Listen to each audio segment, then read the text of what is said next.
ॐ तव कथामृतं तप्तजीवनं कविभिरीडितं कल्मषापहं श्रवणमङ्गलं श्रीमदाततं भुवि गृह्णन्ति ये भूरिदा जनाः। श्री श्री रामकृष्ण कथामृत चतुर्थ खंड षोडश परिच्छेद पृष्ठा 207।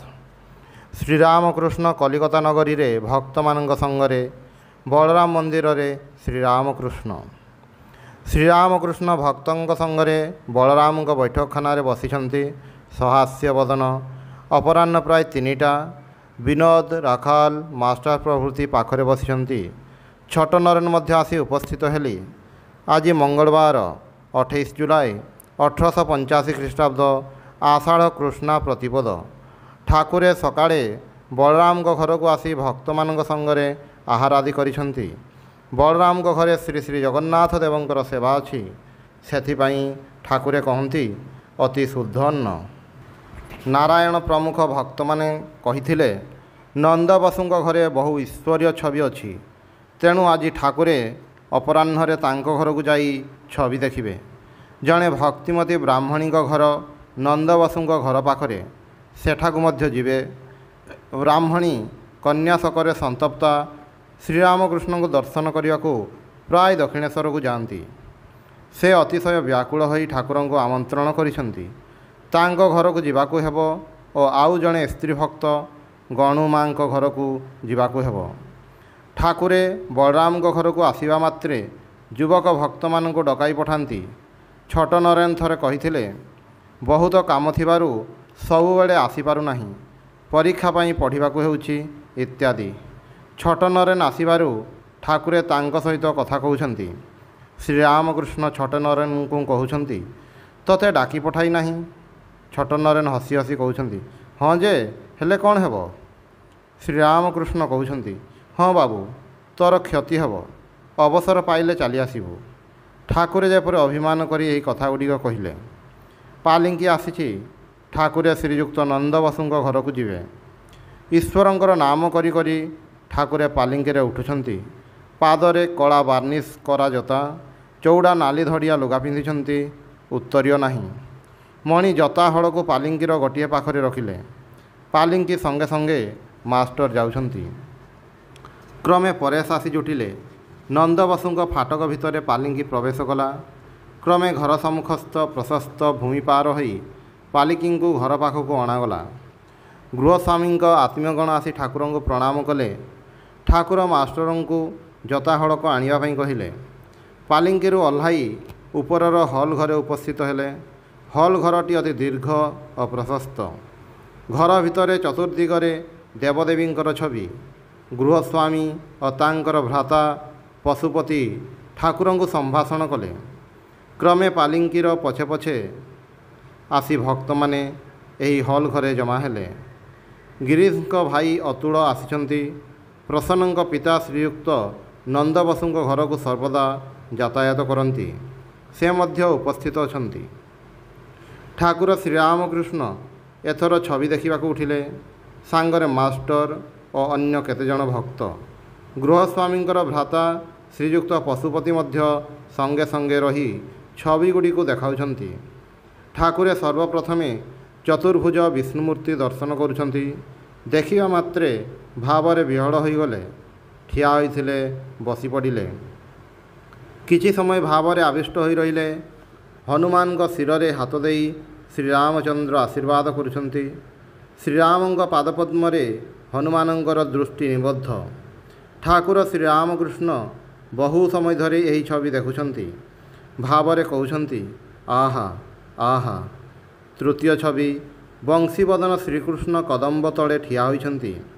चतुर्थ वामन अवतार छता धरी बलिंक यज्ञ को जाउछन्ति। श्रीरामकृष्ण कहउछन्ति वामन एवं एक दृष्टि देखुछन्ति। एथर नृसिंह मूर्ति दर्शन करि सारी ठाकुरे गोष्ठर छवि दर्शन करुछन्ति। श्रीकृष्ण गोपाल मानक सहित वत्सगण को चराउछन्ति। श्री वृंदावन और जमुना पुड़ीन। मणि कहि उठिले चमत्कार छवि। सप्तम छवि देखि ठाकुर कहउछन्ति धूमावती।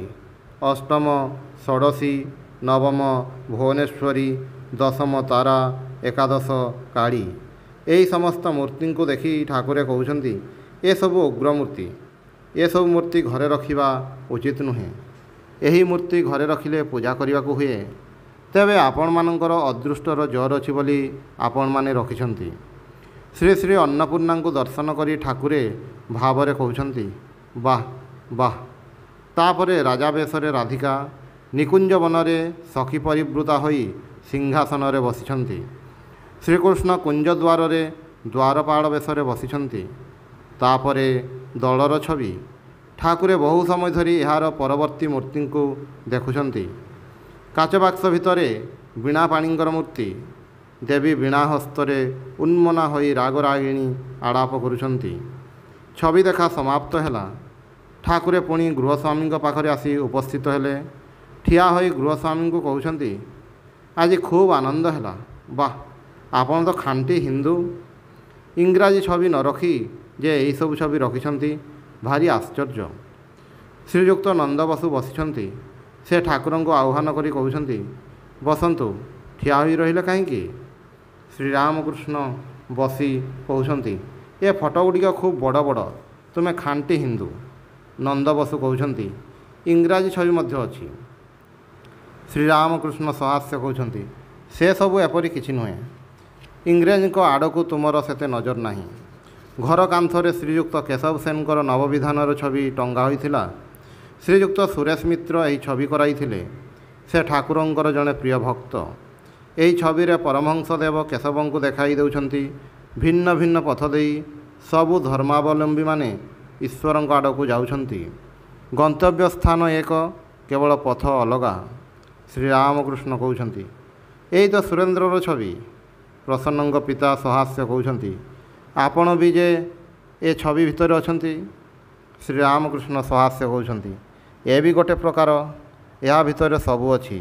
ଇଦାନିଂ ଭାବ। ଏହି କଥା କହୁ କହୁ ହଠାତ୍ ଠାକୁରେ ଭାବମଗ୍ନ ହେଉଛନ୍ତି। ଠାକୁରେ ଜଗନ୍ମାତାଙ୍କ ସହିତ କଥା କହୁଛନ୍ତି। ଟିକିଏ ପରେ ମାତାଲଙ୍କ ପରି କହୁଛନ୍ତି, ମୁଁ ବେହୋସ ହୋଇନାହିଁ। ଘର ଆଡ଼କୁ ଚାହିଁ କହୁଛନ୍ତି, ବଡ଼ ଘର, ଏଥିରେ କ'ଣ ଅଛି? ଇଟା, କାଠ ଓ ମାଟି। ଟିକିଏ ପରେ ପୁଣି କହୁଛନ୍ତି, ଈଶ୍ୱରୀୟ ମୂର୍ତ୍ତିଗୁଡ଼ିକ ଦେଖି ମୋର ଭାରି ଆନନ୍ଦ ହେଲା। ପୁଣି କହୁଛନ୍ତି, ଉଗ୍ରମୂର୍ତ୍ତି, କାଳି, ତାରା, ଶିବ ଶିବା ମଧ୍ୟରେ ଶ୍ମଶାନବାସିନୀ ରଖିବା ଭଲ ନୁହେଁ। ରଖିଲେ ପୂଜା ଦେବାକୁ ହୁଏ। ପଶୁପତି ସହାସ୍ୟ କହୁଛନ୍ତି, ତେବେ ସେ ଯେତେ ଦିନ ଚଳାଇ ନେବେ ସେତେ ଦିନ ଚାଲିବ। ଶ୍ରୀରାମକୃଷ୍ଣ କହୁଛନ୍ତି, ତାହା ସତ, କିନ୍ତୁ ଈଶ୍ୱରଙ୍କଠାରେ ମନ ରଖିବା ଭଲ, ତାଙ୍କୁ ଭୁଲି ରହିବା ଭଲ ନୁହେଁ। ନନ୍ଦବସୁ କହୁଛନ୍ତି, ତାଙ୍କଠାରେ ମତି ହେଉଛି କେଉଁଠି? ଶ୍ରୀରାମକୃଷ୍ଣ କହୁଛନ୍ତି, ତାଙ୍କର କୃପା ହେଲେ ହେବ। ନନ୍ଦବସୁ କହୁଛନ୍ତି, ତାଙ୍କର କୃପା ହେଉଛି କେଉଁଠି? ତାଙ୍କର କ'ଣ କୃପା କରିବାର ଶକ୍ତି ଅଛି? ଶ୍ରୀରାମକୃଷ୍ଣ ସହାସ୍ୟ କହୁଛନ୍ତି, ବୁଝିଛି, ତୁମର ପଣ୍ଡିତମାନଙ୍କର ମତ, ଯିଏ ଯେପରି କର୍ମ କରିବ ସେ ସେପରି ଫଳ ପାଇବ। ଏଗୁଡ଼ାକ ଛାଡ଼ିଦିଅ। ଈଶ୍ୱରଙ୍କ ଶରଣାଗତ ହେଲେ କର୍ମକ୍ଷୟ ହୁଏ। ମୁଁ ମାଆଙ୍କ ପାଖରେ ହାତରେ ଫୁଲ ଧରି କହିଥିଲି, ମା, ଏଇ ନିଅ ତୁମର ପାପ, ଏଇ ନିଅ ତୁମର ପୁଣ୍ୟ। ମୁଁ କିଛି ଚାହେଁ ନାହିଁ। ତୁମେ ମୋତେ ଶୁଦ୍ଧ ଭକ୍ତି ଦିଅ। ଏଇ ନିଅ ତୁମର ଭଲ, ଏଇ ନିଅ ତୁମର ମନ୍ଦ। ମୁଁ ଭଲ ମନ୍ଦ କିଛି ଚାହେଁ ନାହିଁ, ମୋତେ ଶୁଦ୍ଧ ଭକ୍ତି ଦିଅ। ଏଇ ନିଅ ତୁମର ଧର୍ମ, ଏଇ ନିଅ ତୁମର ଅଧର୍ମ। ମୁଁ ଧର୍ମାଧର୍ମ କିଛି ଚାହେଁ ନାହିଁ, ମୋତେ ଶୁଦ୍ଧ ଭକ୍ତି ଦିଅ। ଏଇ ନିଅ ତୁମର ଜ୍ଞାନ, ଏଇ ନିଅ ତୁମର ଅଜ୍ଞାନ। ମୁଁ ଜ୍ଞାନ ଅଜ୍ଞାନ କିଛି ଚାହେଁ ନାହିଁ, ମୋତେ ଶୁଦ୍ଧ ଭକ୍ତି ଦିଅ। ଏଇ ନିଅ ତୁମର ସୂଚି, ଏଇ ନିଅ ତୁମର ଅସୂଚି। ମୋତେ ଶୁଦ୍ଧ ଭକ୍ତି ଦିଅ। ନନ୍ଦବସୁ କହୁଛନ୍ତି, ସେ କ'ଣ ଆଇନ ଲଙ୍ଘି ପାରନ୍ତି? ଶ୍ରୀରାମକୃଷ୍ଣ କହୁଛନ୍ତି, କ'ଣ କହୁଛ? ସେ ଯେ ଈଶ୍ୱର, ସେ ସବୁ ପାରନ୍ତି। ଯେ ଆଇନ କରିଛନ୍ତି ସେ ଆଇନ ବଦଳାଇ ପାରନ୍ତି। ତେବେ ସେ କଥା ତୁମେ କହିପାର, କାହିଁକି ନା ତୁମର ଭୋଗ କରିବାର ଇଚ୍ଛା ଅଛି, ସେଥିପାଇଁ ତୁମେ ଏପରି କଥା କହୁଛ। ଅବଶ୍ୟ ଏପରି ଏକ ମତ ଅଛି ଯେ ଭୋଗ ଶାନ୍ତି ନହେଲେ ଚୈତନ୍ୟ ହୁଏ ନାହିଁ। ତେବେ କ'ଣ ବା ଭୋଗ କରିବ? କାମିନୀ କାଞ୍ଚନର ସୁଖ ଏଇ ଅଛି, ଏଇ ନାହିଁ, କ୍ଷଣିକ। କାମିନୀ କାଞ୍ଚନ ଭିତରେ ଅଛି କ'ଣ? ଆମ୍ବଡ଼ା, କେବଳ ଟାକୁଆ ଆଉ ଚପା। ଖାଇଲେ ଅମ୍ଳଶୂଳ ହୁଏ। ସନ୍ଦେଶ ଗିଳି ସାରିଲା ପରେ ଗଲା, ଆଉ ନାହିଁ। ନନ୍ଦବସୁ ନୀରବରେ ବସିଛନ୍ତି। ଟିକିଏ ପରେ ସେ କହୁଛନ୍ତି, ଏପରି କଥା ତ କହନ୍ତି, ଈଶ୍ୱର କ'ଣ ପକ୍ଷପାତୀ? ତାଙ୍କ କୃପାରେ ଯଦି ହୁଏ, ତାହେଲେ କହିବାକୁ ହେବ ଈଶ୍ୱର ପକ୍ଷପାତୀ। ଶ୍ରୀରାମକୃଷ୍ଣ କହୁଛନ୍ତି ସେ ନିଜେ ହିଁ ସବୁ, ଈଶ୍ୱର ନିଜେ ହିଁ ସମସ୍ତ ଜୀବଜଗତ ହୋଇଛନ୍ତି। ଯେତେବେଳେ ପୂର୍ଣ୍ଣ ଜ୍ଞାନ ହେବ ସେତେବେଳେ ଏହି ବୋଧ ହେବ ସେ ହିଁ ମନ ବୁଦ୍ଧି ଦେହ ଚତୁର୍ବିଂଶତି ତତ୍ତ୍ୱ ସବୁ ହୋଇଛନ୍ତି। ତେବେ ସେ କାହା ପ୍ରତି ପକ୍ଷପାତ କରିବେ? ନନ୍ଦବସୁ କହୁଛନ୍ତି ସେ କାହିଁକି ନାନା ରୂପ ହୋଇଛନ୍ତି? କେଉଁଠାରେ ଜ୍ଞାନ, କେଉଁଠାରେ ଅଜ୍ଞାନ? ଶ୍ରୀରାମକୃଷ୍ଣ କହୁଛନ୍ତି ତାଙ୍କର ଖୁସି। ଅତୁଳ କହୁଛନ୍ତି କେଦାର ବାବୁ ବେଶ କହିଛନ୍ତି। ଜଣେ ପଚାରିଥିଲେ ଯେ ଈଶ୍ୱର କାହିଁକି ସୃଷ୍ଟି କଲେ? ତା ଉତ୍ତରରେ ସେ କହିଥିଲେ ଯେ ଯେଉଁ ମିଟିଂରେ ସେ ସୃଷ୍ଟିର ମତଲବ କରିଥିଲେ ସେ ମିଟିଂରେ ମୁଁ ନଥିଲି। ସମସ୍ତଙ୍କର ହସ। ଶ୍ରୀରାମକୃଷ୍ଣ କହୁଛନ୍ତି ତାଙ୍କର ଖୁସି। ଏହା କହି ଠାକୁରେ ଗୀତ ଗାଉଛନ୍ତି ସକଳ ତୁମରି ଇଚ୍ଛା ତାରା ତୁମେ ଇଚ୍ଛାମୟୀ, ତୁମ କର୍ମ ତୁମେ କର ମା, ଲୋକ କହେ କରେ ମୁହିଁ, ପଙ୍କେବଦ୍ଧ କର କରି ପଙ୍ଗୁକୁ ଲଙ୍ଘାଅ ଗିରି, କାହାକୁ ଦିଅ ମା ବ୍ରହ୍ମପଦ, କାହାକୁ କର ଅଧଗାମୀ, ମୁଁ ଯନ୍ତ୍ର ତୁମେ ଯନ୍ତ୍ରୀ, ମୁଁ ଘର ତୁମେ ଘରଣୀ, ମୁଁ ରଥ ତୁମେ ରଥୀ, ଯେପରି ଚଳାଅ ସେପରି ଚଳେ। ସେ ଆନନ୍ଦମୟୀ ଏହି ସୃଷ୍ଟି ସ୍ଥିତି ଓ ପ୍ରଳୟର ଲୀଳା କରୁଛନ୍ତି। ଅସଂଖ୍ୟ ଜୀବ, ତା ମଧ୍ୟରୁ ଜଣେ ଦୁଇ ଜଣ ମୁକ୍ତ ହୋଇଯାଉଛନ୍ତି। ସେଥିରେ କି ଆନନ୍ଦ! ଗୁଡ଼ି ଲକ୍ଷକେ ଗୋଟାଏ ଦୁଇଟି କଟେ, ହସି ଦିଅ ମା ହାତ ତାଳି। ସଂସାରରେ କେହି ବଦ୍ଧ ହେଉଛି, କେହି ମୁକ୍ତ ହେଉଛି। ଭବ ସିନ୍ଧୁ ମଝିରେ ମନ ଉଠେ ବୁଡ଼େ କେତେ ତରି। ନନ୍ଦବସୁ କହୁଛନ୍ତି ତାଙ୍କର ଖୁସି। ଆମେମାନେ ଯେ ମରୁଛୁ। ଶ୍ରୀରାମକୃଷ୍ଣ କହୁଛନ୍ତି ତୁମେମାନେ କେଉଁଠାରେ? କେବଳ ସେ ହିଁ ସବୁ ହୋଇଛନ୍ତି। ଯେ ପର୍ଯ୍ୟନ୍ତ ତାଙ୍କୁ ଜାଣି ନ ପାରିଛ ସେ ପର୍ଯ୍ୟନ୍ତ ମୁଁ କରୁଛ। ସମସ୍ତେ ତାଙ୍କୁ ଜାଣିପାରିବେ, ସମସ୍ତେ ହିଁ ଉଦ୍ଧାର ହେବେ। ତେବେ କେହି ସକାଳୁ ସକାଳୁ ଖାଇବାକୁ ପାଆନ୍ତି, କେହି ଦ୍ୱିପ୍ରହର ସମୟରେ, କେହି ବା ସନ୍ଧ୍ୟାବେଳେ, କିନ୍ତୁ କେହି ଅଭୁକ୍ତ ରହିବେ ନାହିଁ। ସମସ୍ତେ ହିଁ ନିଜ ନିଜ ସ୍ୱରୂପକୁ ଜାଣିପାରିବେ। ପଶୁପତି କହୁଛନ୍ତି ଆଜ୍ଞା ହଁ, ସେ ହିଁ ସବୁ ହୋଇଛନ୍ତି ବୋଲି ବୋଧ ହୁଏ। ଶ୍ରୀରାମକୃଷ୍ଣ କହୁଛନ୍ତି ମୁଁ କ'ଣ ଖୋଜି ଦେଖ ତ, ମୁଁ କ'ଣ ହାଡ଼ ନା ମାଂସ ନା ରକ୍ତ ନା ଅନ୍ତର୍ପିତ୍ତ? ମୁଁକୁ ଖୋଜୁ ଖୋଜୁ ତୁମେ ଆସିଯାଏ। ଅର୍ଥାତ୍ ଅନ୍ତରରେ ଈଶ୍ୱରଙ୍କର ଶକ୍ତି ଛଡ଼ା ଆଉ କିଛି ନାହିଁ। ମୁଁ ନାହିଁ, ସେ। ତୁମର ଏତେ ଐଶ୍ୱର୍ଯ୍ୟ କିନ୍ତୁ ଅଭିମାନ ନାହିଁ। ମୁଁ ସମ୍ପୂର୍ଣ୍ଣ ଯାଇନାହିଁ। ତେଣୁ ଯଦି ନ ଯିବ ତେବେ ଥାଉ ଶଳା ଈଶ୍ୱରଙ୍କର ଦାସ ହୋଇ। ସମସ୍ତଙ୍କର ହସ। ଈଶ୍ୱରଙ୍କର ଭକ୍ତ, ଈଶ୍ୱରଙ୍କର ସନ୍ତାନ, ଈଶ୍ୱରଙ୍କର ଦାସ, ଏହିପରି ଅଭିମାନ ଭଲ। ଯେଉଁ ମୁଁ କାମିନୀ କାଞ୍ଚନରେ ଆସକ୍ତ ହୁଏ ସେହି ମୁଁ କଞ୍ଚା ମୁଁ, ସେହି ମୁଁକୁ ତ୍ୟାଗ କରିବାକୁ ହୁଏ। ଅହଙ୍କାରର ଏପରି ବ୍ୟାଖ୍ୟା ଶୁଣି ଗୃହସ୍ୱାମୀ ଓ ଅନ୍ୟାନ୍ୟ ସମସ୍ତେ ଅତ୍ୟନ୍ତ ଆନନ୍ଦିତ ହୋଇଛନ୍ତି। ଶ୍ରୀରାମକୃଷ୍ଣ କହୁଛନ୍ତି ଜ୍ଞାନର ଦୁଇଟି ଲକ୍ଷଣ। ପ୍ରଥମ ଅଭିମାନ ରହିବ ନାହିଁ, ଦ୍ୱିତୀୟ ଶାନ୍ତ ସ୍ୱଭାବ। ତୁମର ଦୁଇଟି ଯାକ ଲକ୍ଷଣ ଅଛି। ଅତଏବ ତୁମ ଉପରେ ଈଶ୍ୱରଙ୍କର ଅନୁଗ୍ରହ ଅଛି। ଶ୍ରୀରାମକୃଷ୍ଣ କହୁଛନ୍ତି ବେଶୀ ଐଶ୍ୱର୍ଯ୍ୟ ହେଲେ ଈଶ୍ୱରଙ୍କୁ ଭୁଲି ହୋଇଯାଏ। ଐଶ୍ୱର୍ଯ୍ୟର ଏହା ହିଁ ସ୍ୱଭାବ। ଯଦୁ ମଲ୍ଲିକର ବେଶୀ ଐଶ୍ୱର୍ଯ୍ୟ ହୋଇଛି। ସେ ଆଜିକାଲି ଈଶ୍ୱରୀୟ କଥା କହେ ନାହିଁ, ଆଗେ ବେଶ ଈଶ୍ୱରଙ୍କ କଥା କହୁଥିଲା। କାମିନୀ କାଞ୍ଚନ ଏକ ପ୍ରକାର ମଦ। ଜଣେ ଅଧିକ ମଦ ଖାଇଲେ କକା ଦାଦା ବୋଧ ରହେ ନାହିଁ। ସେମାନଙ୍କୁ ବଂଶ ଧରି ଗାଡ଼ି ଦିଏ। ମାତାଲର ଗୁରୁ ଲଘୁ ବୋଧ ରହେ ନାହିଁ। ନନ୍ଦବସୁ କହୁଛନ୍ତି ତାହା ସତ। ପଶୁପତି କହୁଛନ୍ତି ଆଜ୍ଞା ଏଗୁଡ଼ାକ କ'ଣ ସତ୍ୟ? ସ୍ପିରିଚୁଆଲିଜିମ୍, ଥିଓସଫି, ସୂର୍ଯ୍ୟଲୋକ, ଚନ୍ଦ୍ରଲୋକ, ନକ୍ଷତ୍ରଲୋକ। ଶ୍ରୀରାମକୃଷ୍ଣ କହୁଛନ୍ତି ବାବୁ ମୁଁ ଏସବୁ ଜାଣିନି। ଏତେ ହିସାବ କାହିଁକି? ଆମ୍ବ ଖାଉ, କେତେ ଆମ୍ବ ଗଛ, କେତେ ଲକ୍ଷ ଡାଳ, କେତେ କୋଟି ପତ୍ର, ଏ ହିସାବରେ ମୋର କ'ଣ ଦରକାର? ମୁଁ ବଗିଚାକୁ ଆମ୍ବ ଖାଇବାକୁ ଆସିଛି। ଯେତେ ପାରେ ଖାଇ ଚାଲିଯିବି। ଯଦି ଥରେ ଚୈତନ୍ୟ ହୁଏ, ଯଦି ଥରେ ଈଶ୍ୱରଙ୍କୁ କେହି ଜାଣିପାରେ, ତାହେଲେ ଏଣୁ ତେଣୁ ବିଷୟ ଜାଣିବାର ତା'ର ଆଦୌ ଇଚ୍ଛା ହୁଏ ନାହିଁ। ବିକାର ଥିଲାବେଳେ କେତେ କ'ଣ କହେ। ଆରେ ମୁଁ 5 ସେର ଚାଉଳର ଭାତ ଖାଇବି, ଆରେ ମୁଁ ହଣ୍ଡାଏ ପାଣି ପିଇବି। ବୈଦ କହେ ଖାଇବୁ, ହଉ ଖାଇବୁ। ଏହା କହି ବୈଦ ହୁକା ଟାଣେ। ବିକାର ଯିବା ପରେ ଯାହା କହେ ତାହା ଶୁଣିବାକୁ ହୁଏ। ପଶୁପତି କହୁଛନ୍ତି ବୋଧହୁଏ ଆମମାନଙ୍କର ବିକାର ଚିରକାଳ ରହିବ। ଶ୍ରୀରାମକୃଷ୍ଣ କହୁଛନ୍ତି କାହିଁକି? ଈଶ୍ୱରଙ୍କଠାରେ ମନ ରଖ, ଚୈତନ୍ୟ ହେବ। ପଶୁପତି ସହାସ୍ୟ କହୁଛନ୍ତି, ଆମମାନଙ୍କର ଈଶ୍ୱରଙ୍କ ସଙ୍ଗରେ ଯୋଗ କ୍ଷଣିକ, ହୁକ୍କା ଟାଣିବାକୁ ଯେତିକି ସମୟ ଲାଗେ ସମସ୍ତଙ୍କର ହସ।